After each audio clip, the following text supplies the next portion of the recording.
Imagina a cena, uma prisão em Atenas. Lá dentro, um filósofo encara suas últimas horas. Mas em vez de medo, o que se sente é uma calma quase desconcertante. Essa não é só a história de uma morte, mas sim do teste final de uma vida inteira de convicções. Pois é, com essa frase, Sócrates já dá o tom de tudo. Enquanto todo mundo ao redor dele reage com a dor que se espera, ele busca silêncio, busca razão. Ele não repreende o choro por ser frio, mas porque a filosofia dele era para ser vivida, não só entendida. Ele enxergava algo que seus seguidores, ainda presos na emoção, simplesmente não conseguiam ver. E essa é a grande questão que vai guiar a nossa conversa de hoje. Como pode o homem que está prestes a morrer ser a pessoa mais serena de todas ali? A resposta para isso revela uma diferença gigantesca entre só entender uma ideia e, de fato, viver por ela. Então, para a gente conseguir entender essa calma toda do Sócrates, primeiro a gente precisa dar uma olhada nas circunstâncias bem particulares da execução dele. Não foi um evento qualquer, não. Acontece que a execução precisou ser adiada por causa de uma tradição de Atenas. Ninguém podia ser executado enquanto o navio sagrado de Teseu estivesse fora, em sua missão anual. E essa conexão é muito simbólica.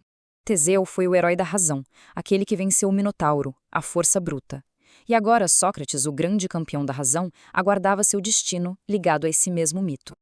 E com esse tempo extra, o que Sócrates fez? Ele não ficou se lamentando, de jeito nenhum.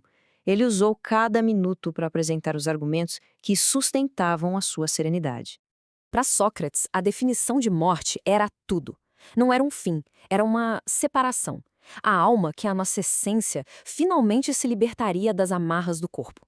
Para um filósofo que passou a vida inteira buscando a verdade pura, isso era visto como uma libertação. Essa é a grande dualidade do pensamento dele. De um lado, o corpo, mortal, cheio de distrações, quase como uma prisão para a alma. Do outro, a alma, divina, intelectual, sempre em busca da verdade. Pensando assim, por que alguém teria medo do momento em que a alma é finalmente libertada dessa prisão? E aqui está o ponto crucial. Toda a vida filosófica dele foi, na verdade, um grande treinamento. Um exercício para acostumar a alma a se desligar das coisas do corpo, a se focar no que é eterno. A filosofia era, em sua essência, uma preparação para saber morrer. Mas é aqui que a história fica ainda mais interessante, porque havia uma ironia enorme naquela sala. Os amigos dele, os discípulos, eles até entendiam a lógica, mas a reação deles foi completamente diferente. Discípulos como Críton, Cebes e Símias estavam lá. Eles ouviram o raciocínio, balançaram a cabeça, concordaram com a lógica. Mas, na hora do vamos ver o que aconteceu, foram tomados pela tristeza e pelo medo. Todo aquele conhecimento intelectual não foi forte o suficiente para apagar a dor humana da perda. O contraste aqui é gritante. De um lado, Sócrates, sereno, consolando os outros, discutindo filosofia.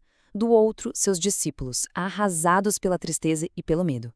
Eles até entendiam a filosofia, mas fica muito claro que só o mestre a vivia de verdade. As palavras de Sócrates eram poderosas, claro, mas foram suas ações nos últimos dias a prova definitiva de tudo em que ele acreditava. Não era só discurso, era filosofia em ação. Olha só o que ele fez.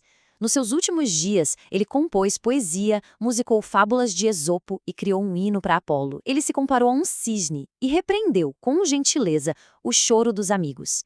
Cada um desses atos era uma demonstração viva de que ele não tinha medo nenhum.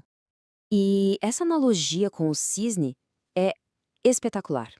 Os cisnes, que eram as aves de Apolo, não cantavam de tristeza antes de morrer, mas de alegria, porque estavam antecipando o encontro com o seu Deus. Sócrates se via exatamente assim, um servo de Apolo, prestes a encontrar a verdade, cantando sua canção mais bonita bem no final. E assim a gente chega no ato final, o momento em que a serenidade de Sócrates é posta à prova máxima, e o contraste com a angústia de todos ao seu redor se torna ainda mais evidente. O momento se aproxima. Seu amigo Críton implora para ele adiar, para ganhar mais alguns minutos de vida. O próprio carcereiro, um homem acostumado com a morte, chora ao trazer o veneno, elogiando o caráter de Sócrates. E ele, com toda a calma do mundo, pede a taça e bebe. Simplesmente bebe, sem hesitar. À medida que o veneno começava a fazer efeito, a compostura dos amigos finalmente desmoronou. A sala se encheu de soluços, A realidade da perda era forte demais para aquela filosofia que eles tinham apenas na mente. E mais uma vez, é o homem que está morrendo que consola os vivos.